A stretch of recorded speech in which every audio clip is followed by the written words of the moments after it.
विष्णुपुर गांव में 18 साल का अर्जुन अपनी अंधी मां राधा के साथ रहता था। एक दिन अर्जुन चलते चलते एक रहस्यमयी जंगल तक पहुंच जाता है। अब तो मैं खुद को मनहूस ही लगता हूँ। पिताजी है नहीं, माँ अंधी है, बीमार है, बेचारी का इलाज भी नहीं करवा सकता मैं। हे भगवान, करूँ तो क्या करूँ? 2 दिन से घर में खाना भी नहीं बना है। अर्जुन थक कर वहीं एक पेड़ के पास बैठ जाता है। अचानक तेज बारिश शुरू हो जाती है। लेकिन वो बारिश में वहां क्या चमक रहा है? जैसे सोना चांदी से भरा कोई घड़ा हो। कहीं ये मेरा वहम तो नहीं है? अर्जुन घड़े के पास जाता है और उसे अपने हाथों में उठा लेता है। ये तो सच में सोना चांदी से भरा लगता है। अपनी तो किस्मत बदल गई है। अब सब ठीक हो जाएगा। मैं सबका कर्जा चुका दूंगा, माँ का इलाज भी करवा दूंगा और एक घर भी ले लूंगा जिससे माँ को बारिश में ना भीगना पड़े। अर्जुन वो मटका लेकर घर आया तो गांव का एक आदमी शिवा अर्जुन को देख लेता है। अर्जुन के पास इतना सारा सोना चांदी, ये बात तो मुखिया जी को बतानी पड़ेगी। मुझे बड़ा इनाम मिलेगा। शिवा मुखिया को सारी बातें जाकर बता देता है। वाह शिवा, तू मेरा सच्चा सेवक है, तुझे इनाम तो मिलेगा, पर वो खजाना अर्जुन का नहीं बल्कि मेरा होगा। उधर अर्जुन अपनी माँ की गोद में वो धन ले जाकर रख देता है।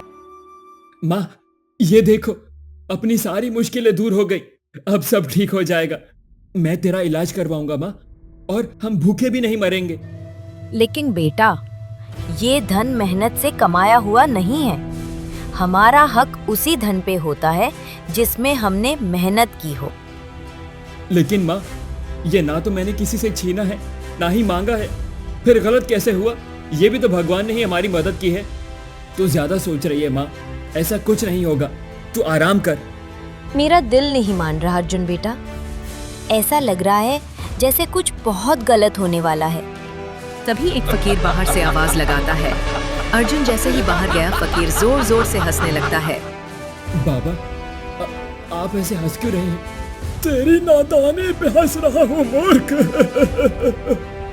तुझे लग रहा है वो खजाने से भरा मटका तुझे खुशियाँ देगा, माला माल कर देगा, पर ऐसा कुछ भी नहीं है। क्या मतलब बाबा? मैं समझा नहीं। और आपको कैसे पता कि ये मेरे पास मटका है? तेरे माथे की लकीरें साफ बता रही है बेटा, तेरे साथ बुरा होने वाला है। अगर चाहता है मुसीबत टल जाए तो वो मटका जहां से लाया है वहीं रखा। ऐसे कैसे रखा? अकेले में होता तो रखा था, पर माँ भूखी है, नहीं तो मैं ये नहीं कर सकता। इतना बोल फकीर वहां से चला जाता है और अर्जुन सोच में पड़ जाता है। तभी मुखिया गांव के कुछ लोगों को लेकर अर्जुन की झोपड़ी के सामने आ जाता है। देखो देखो, चोर चोर, ये अर्जुन चोर है।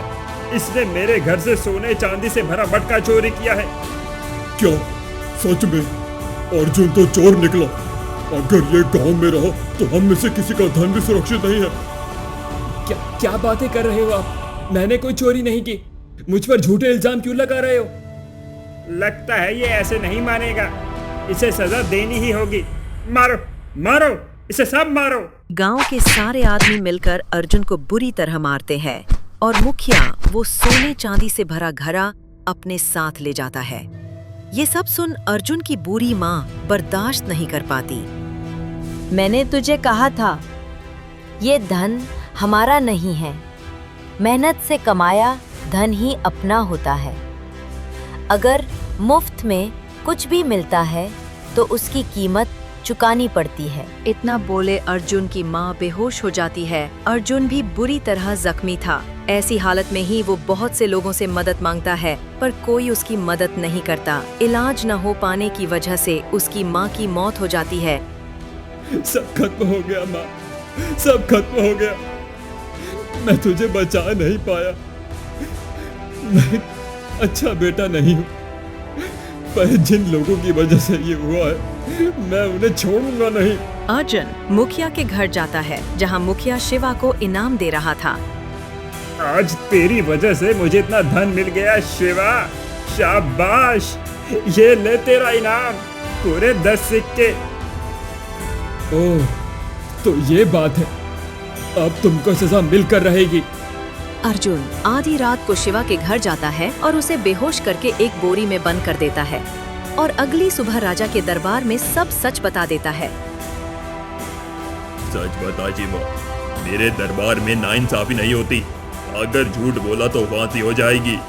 ये सुनकर शिवा डर जाता है और राजा को सब सच बता देता है। राजा अपने सिपाहियों से मुखिया को भी महल में बुलवा लेता है। तुमने अर्जुन के साथ जो किया, उसकी वजह से उसने अपनी माँ को खो दिया है। इसीलिए मैं तुम्हें हुक्म देता हूँ, अर्जुन को उसका खजाना वापस लौटा दो।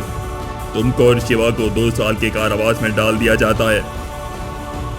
धन्यवाद महाराज, आपने मुझे मेरी खोई हुई इज्जत वापस लौटा दी। माँ ने कहा था, मेहनत से कमाया हुआ धन ही अपना होता है, इसीलिए मैं इसे नहीं रख सकता। अर्जुन वो सारा धन गांव के गरीब लोगों में बांट देता है, जिससे पूरे गांव की गरीबी दूर हो जाती है और पूरा गांव अर्जुन को दुआएं देता है। और अर्जुन खुद मेहनत से काम करने लगता है। सालों बीत जाते हैं। अब अर्जुन ने अपनी मेहनत से इतना कमा लिया था कि वो गांव का सबसे अमीर इंसान बन चुका था।